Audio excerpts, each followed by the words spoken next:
Good. Well, always a special day. I think this is the culmination of their careers, right? Last official event in our facilities. I think a lot of guys helped themselves today. Obviously, PB was the only guy we had in the combine, so he'd kind of already established his times. I know he's going to throw out there in a little bit with one of the neat rules that gets to be a part of this is right. Like we have Cole, we have several offensive guys that want to get a look, and back in the day, you couldn't have your current players work with them. So the NFL kind of made a decision I think it was about 7-8 years ago, that allowed your current roster to work with guys. So to have Luke out there, I think Hank Beatty, Malik, I think Josh McCray is going to be out there as well. To throw with those guys is a pretty awesome experience for some of those younger guys as well. So super excited for them. I think we have 30 of 32 NFL teams out there today. So a lot of representation. Hopefully some good things will happen for them in the future. Obviously, Ryan Mead's been an underdog story, but having a good day. Just what has he shown you in this time being in? What are you hearing? Yeah, so I always kind of I talked to the scouts earlier today, and I kind of give what we call one. In the NFL, they have what's called one-liners. You just say in an abbreviated version what you think of this player. And the one thing I said about Ryan is, he's going to test extremely well today, probably better than you think. But the things that he brings to the table have nothing to do with what you measure, right? Like his accountability, his football IQ, his awareness, the four core player he is on special teams. Jake Hansen had a lot more probably statistical value coming out, but he's kind of that, I told Jake when he was leaving here, I said, bro, you're going to be the second string Will, the second string Sam, and the second string Mike, and you're going to play on all four cores. And he just signed a pretty good contract the other day with Texas. I think Ryan's in that same flex position as a linebacker as well. Those defensive linemen, you've had a lot of them get to the NFL through the UDFA route or late in the draft. Yeah. What do you see out of T-Rod and Dennis? What can they bring to an NFL? First with Briggs, only had him for a year, but I was very impressed. I think his best value is from a 6 to a 3. Brings a lot of experience, a lot of football IQ, awareness. I think it'll take the right team. I think he'll probably go more to a 4-down defensive line. He has some 3-down value, which we ran him in and did some good things. T-Rod is still a work in progress. I know. He's obviously declared for the NFL draft, but we're still got an appeal in for him, so we still have we're holding out hope for a Hail Mary there at the end to get him back with us. But if the NFL is his next path, I think he's probably earned his way into an NFL camp, and I think he'll take full advantage of any opportunity he gets. Anything you can share about that process or how you're... It's fully underway, and the NCAA, the way it all works, I just kind of wish it all had a reason. T-Rod played in 5 games in 1 year that he should have been allowed to redshirt in. It was a turmoil for him, what he was going through, but more importantly, he played in 5 games. I believe 4 of the 5 games he played less than 10 snaps. It's just, they didn't mean to. When we actually took T-Raw, he was listed in the NCAA record books as only playing in 3 games, so we thought we had 1 more year with him.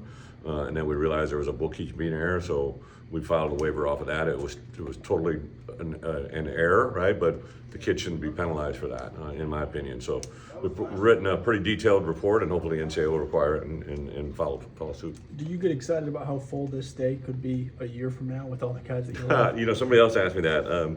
I tend to worry about tomorrow. We got our practice number 2.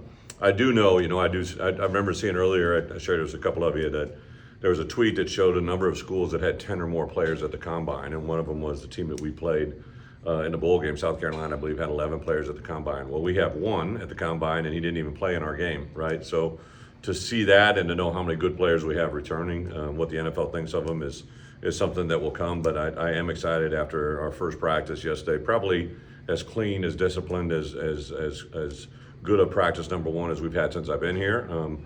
My issue as a head coach is I got to find a lot of things to get after him and kind of remind him of where we need to be. So practice 1 is behind us, but practice 2 is very important.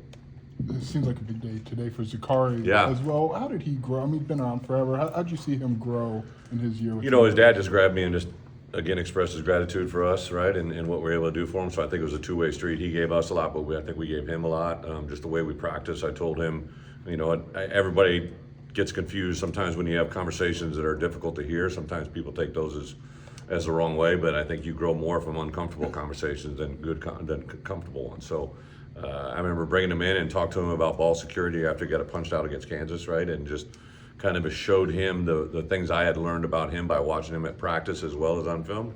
And from that point, he had 0.0 ball issues, right? That 3rd down catch he made in the bowl game was about as critical gets.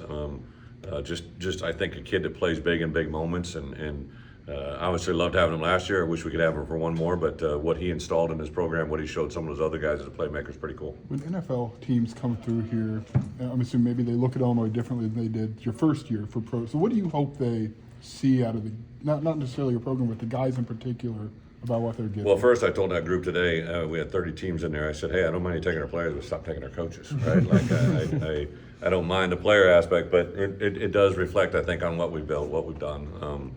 Not only our time here, but I'm also very aware that, you know, there's several guys here in the building today evaluating players that I've known for, you know, over 20 years now, and what we've been able to put on the field during college and the way it transcends into the NFL is doesn't go unnoticed by those people.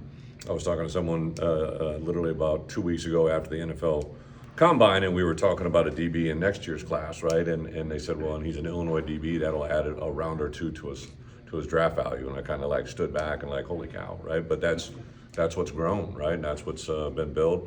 Even before I got here, you know, I look at, you know, there's a lot of, but Buckets and what he was able to do here as an old line coach. The last five guys he recruited all playing in the NFL, right? And Luke is a tremendous coach, and you know, regardless of what happened when I got here, the way they could evaluate and bring in DBs that year. Look at Nate Hobbs. He was a kid. There was nobody in that first class that I tried to recruit harder than Nate Hobbs. I could see it on film. I could see what he was able to do, and to see him get rewarded now the other day with a 4-year, $48 million deal shows how good a football player he is, right? We just have tried to manifest it and make it reality.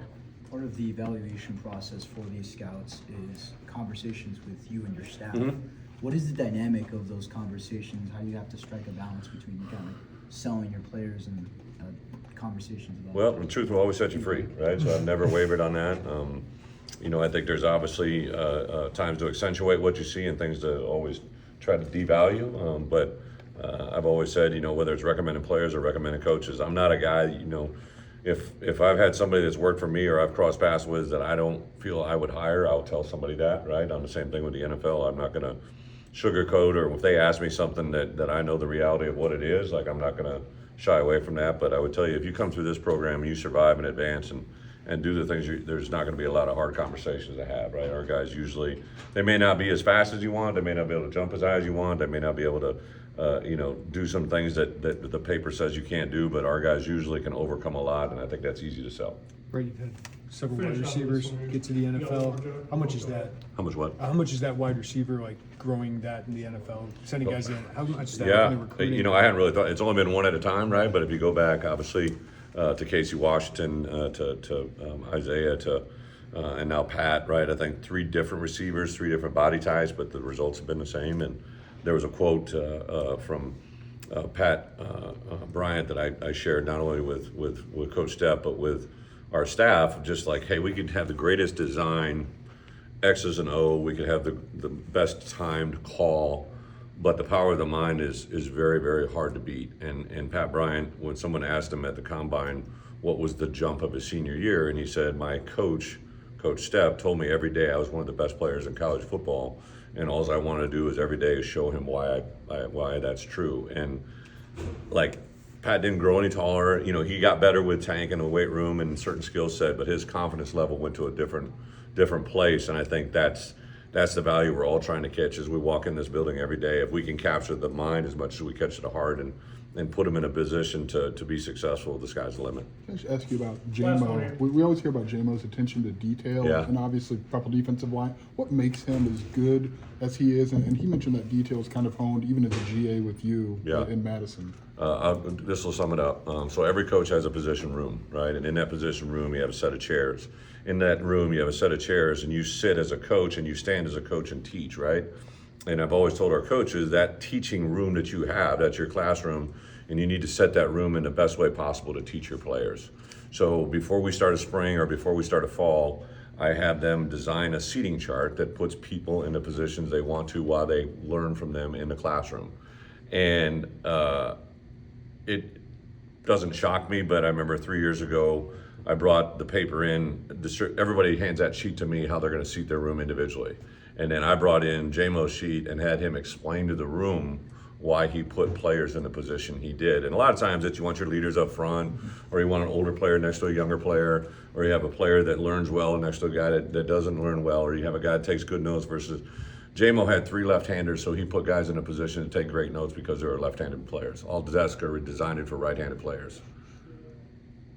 The fact that he would gather that information, process it, and put them in a seat to have their best note-taking skills available, literally everybody in the room just kind of stopped, right? And it may sound like a simple thing to the outside world, but for me as a coach, it showed the detail of what he learned, right? Now this week, or 2 weeks ago when we were sitting down there were 3 coaches that made reference that they had a left-handed player in their meeting room and they wanted to make sure they put him on the left-hand side so he could take notes better than on the right-handed desk. So just the attention to detail that J-Mo has is unprecedented.